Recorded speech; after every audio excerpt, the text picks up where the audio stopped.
Chers frères et sœurs, chers amis, chers parents, je vous salue dans le nom précieux de notre Seigneur Jésus-Christ. Vous allez devoir m'excuser pour les retards que j'accuse à chaque fois qu'une vidéo passe et que je vous donne rendez-vous pour une prochaine vidéo. Aujourd'hui, nous sommes à notre 4e journée de réflexion sur la question du salut. Que dois-je faire pour hériter le royaume de Dieu, le royaume de Jésus-Christ? Donc, avant tout, nous allons prier d'abord. Père Dieu Tout-Puissant, Dieu des dieux, Créateur des cieux et de la terre, il n'y a sous le ciel, sur la terre, aucun autre nom qui a été donné parmi les hommes par lequel nous devions être sauvés, excepté le nom de Jésus-Christ de Nazareth, qui a osé donner son sang pour la rémission des péchés de l'humanité entière. Nous te louons et nous te remercions. Accorde-nous donc une oreille attentive, un cœur sensible, Seigneur Jésus-Christ, pour comprendre les saintes Écritures. Car tes paroles sont esprit et vérité. Et ceux qui naissent selon l'esprit seulement peuvent comprendre tes paroles. C'est pourquoi accorde-nous ton esprit pour que nous puissions comprendre tes propres paroles et ta volonté. Au nom de Jésus, nous avons prié. Amen. Donc, on était arrivé à notre 4e journée, comme je l'avais dit tantôt. Donc, c'était sur la solution du péché. On doit reconnaître qu'on est des pécheurs. Et on doit reconnaître qu'on est des pécheurs devant le Seigneur. Ce n'est pas devant moi, ce n'est pas devant n'importe quelle autre personne, mais c'est devant Jésus-Christ où nous devons nous reconnaître pécheurs. Donc, si on regarde dans Romains 6, 23, la Bible dit que le salaire du péché, c'est la mort. Mais le don de Dieu, c'est la vie éternelle par Jésus-Christ. La Bible nous déclare ici que si on devait payer nos péchés, on devait mourir. C'est pourquoi, dans les temps passés, je vous avais fait comprendre que tout le monde est pécheur. Et si on se contentait de nos bonnes œuvres, personne ne mérite réellement le paradis. Personne parmi les fils des hommes n'a mérité le paradis.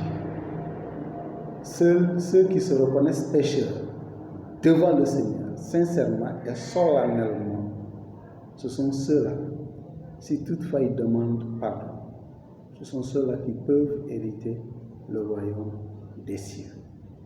Car la Bible nous déclare encore une fois que si nous devions payer nos péchés, nous devions mourir. Mais la vie éternelle, c'est en Jésus-Christ, notre Sauveur, notre Seigneur. Chers frères et sœurs, la vie, c'est en Christ. Mais c'est en reconnaissant d'abord ses péchés devant Christ, en lui suppliant de nous les pardonner. C'est ainsi que nous pourrons hériter le royaume de Dieu. Ce n'est pas par nos œuvres, ce n'est pas parce qu'on a mérité, ce n'est pas parce qu'on est plus beau, on est le plus gentil, que nous devons aller au paradis. C'est une grâce qui nous a été faite par Jésus-Christ à travers son sang innocent, son sang sans tache, son sang puissant.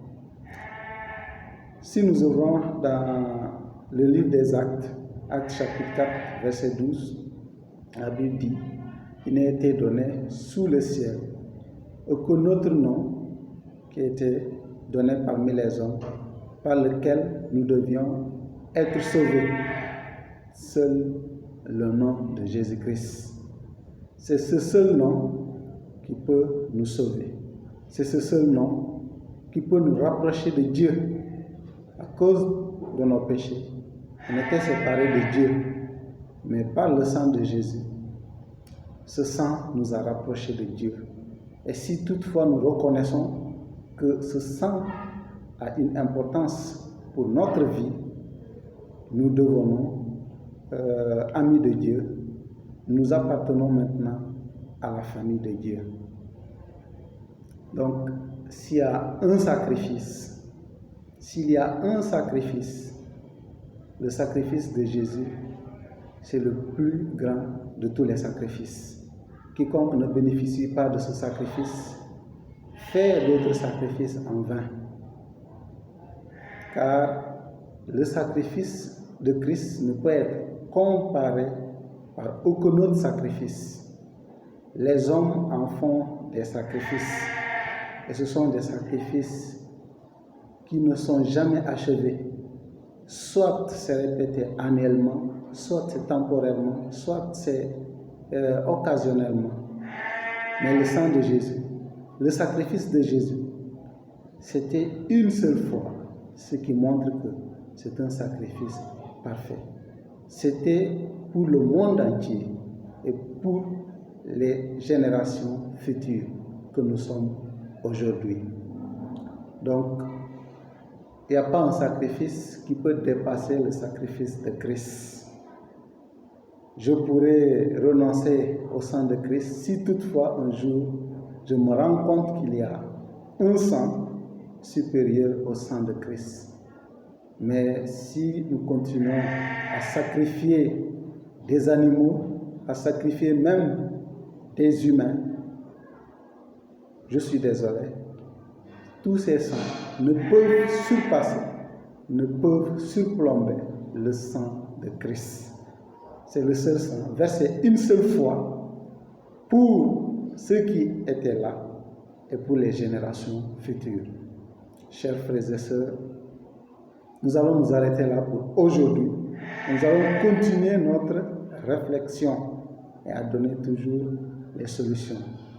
Donc, ça, c'est des détails sur les solutions. Aujourd'hui, c'est notre 4e journée. On va revenir sur notre 5e journée pour encore parler des solutions. Donc, nous allons nous arrêter ici. Partagez comme je vous l'exhorte toujours, parce que ce ne sont pas mes paroles. Ce ne sont pas les vôtres, mais c'est pour le monde entier. Car la parole de Dieu, le sang de Jésus, c'est pour le monde entier. Donc, je vous salue dans le nom précieux de notre Seigneur Jésus-Christ. Nous allons prier pour terminer. Père, tes paroles sont vie et vérité. C'est pourquoi je disais tantôt, donne-nous ton esprit. Merci de nous avoir donné ton esprit pour que nous puissions comprendre et voir la vérité qui est dans le sang de Christ, ce seul sang, cette seule solution pour le péché de l'homme dans le monde entier. Je te loue, toi Père, seul saint. Nous te disons merci au nom du Père, du Fils et du Saint-Esprit. Amen. Que Dieu vous bénisse.